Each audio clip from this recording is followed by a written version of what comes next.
আসসালামু আলাইকুম প্রিয় দর্শক শ্রোতা, দেশ দেবন্দের পক্ষ থেকে সবাইকে স্বাগত জানাচ্ছি আজকের এই আলোচনায়। আজকে আলোচনা করব ইসকনের প্রধান যে চিন্ময় কৃষ্ণ দাস, তাকে রাষ্ট্রদ্রোহী মামলায় গ্রেপ্তার দেখানো হয়েছে এবং তাকে গতকালকে যখন কারাগারে প্রেরণ করা হবে নিয়ে যাওয়া হচ্ছিল, তখন যে ইসকনের যে অনুসারীরা আছেন বা হিন্দুরা আছেন তারা কিন্তু তাকে নিয়ে যেতে দেবেন না। এরকম একটা পর্যায়ে দেখা গেছে যে একটা সহিংস আন্দোলন হয় সেখানে, এবং তারা একটা পর্যায়ে দেখা যায় একজন আইনজীবীকে নির্মমভাবে কুপিয়ে হত্যা করেন। তারই প্রেক্ষিতে সারা চট্টগ্রামে, পুরো চট্টগ্রাম ব্যাপকভাবে মানে আইন শৃঙ্খলা অবনতি হয়। এরই প্রেক্ষিতে দেখা গেছে যে আজকে পুলিশ আর্মির পাশাপাশি বিজিবি মোতায়েন করা হয়, যেন ঢাকা এবং চট্টগ্রামে কোন রকম সহিংস আন্দোলন করতে না পারে, কোন রকম বিশৃঙ্খল করতে না পারে। এই অনুসারী যে সদস্যরা আছেন তারা কিন্তু ব্যাপকভাবে এই গতকালকে যে জিনিসটা করলো, তারা ব্যাপকভাবে একটা আন্দোলন করেছেন এবং সহিংস আন্দোলন করে তারা কিন্তু মানে নির্মম ভাবে এই আইনজীবীকে হত্যা করেন। তারই প্রেক্ষিতে কিন্তু গতকালকে আবার দেখা গেল ভারত থেকে তারা নিন্দা প্রস্তাব জানিয়েছেন, এবং ইসকনের যে দল আছে, ইসকনের যে সদস্যরা আছেন তারাও কিন্তু সেরকম একটা নিন্দা জানিয়েছেন বাংলাদেশ সরকারের কাছে। এবং কলকাতা দেখা গেছে এটা নিয়ে কিন্তু আন্দোলন করেছে তারা।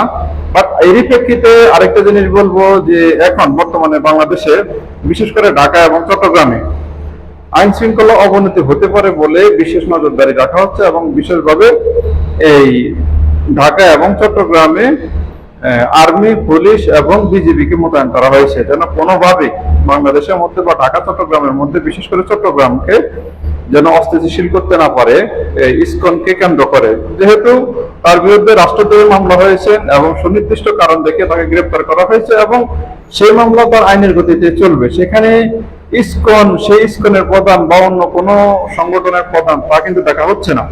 আর এটা কোনো সাম্প্রদায়িক কোনো মানে মামলা না যে মামলায় তাকে সাম্প্রদায়িক কোনো কারণে তাকে গ্রেপ্তার করা হয়েছে, তাকে দেশদ্রোহী মামলায় তাকে গ্রেপ্তার করা হয়েছে। এখন এই বিষয়টাকে ইস্যু করে কেন্দ্র করে হয়তো বা বাংলাদেশে একটা অস্থিতিশীলতা অবনতি হতে পারে বা আইন শৃঙ্খলা অবনতি হতে পারে। তারই প্রেক্ষিতে দেখা গেছে গতকালকেও কিন্তু মোল্লা কলেজ, কবি নজরুল কলেজ, সরওয়ার্দী কলেজে ব্যাপক পাল্টাপাল্টি সংঘর্ষ হয়েছে। এটাকেও কেন্দ্র করে হয়তো বা আরো বড় কোনো আকারের সমস্যা, বিশৃঙ্খল অবস্থা হইতে পারে বা আইন শৃঙ্খলা অবনতি হতে পারে।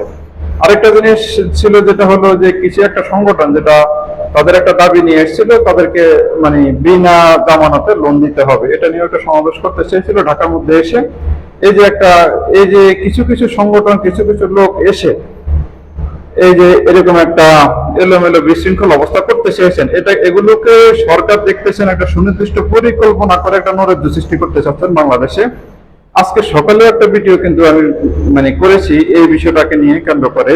বাট এখনো যে কথাটা বলতেছি যে পরিস্থিতি হয়তোবা আমাদের অনুকূলের বাইরে চলে যাচ্ছে, বিশেষ করে চট্টগ্রামের অবস্থা। সেই জন্যই সরকার যে পদক্ষেপটা নিয়েছে আমি তাদেরকে স্বাগত জানাই, যে বিজিবিকে নামিয়েছেন মাঠে, এটা দরকার ছিল। এবং অবশ্যই সুনির্দিষ্টভাবে তাদেরকে তথ্য প্রমাণের ভিত্তিতে যারা সাইফুল ইসলাম আলিফকে হত্যা করেছে নির্মমভাবে, তার বিচার বা তাকে গ্রেপ্তার করে তাকে আইনের আয়ত্তে আনতে হবে। এবং যেভাবে পরিকল্পনা করে তারা এই বিশৃঙ্খলা করতেছে বিশেষ করে ঢাকা এবং চট্টগ্রামে, বা তারা চাচ্ছে যে এই সাম্প্রদায়িক দাঙ্গাটা সারা বাংলাদেশে ছড়িয়ে দিতে।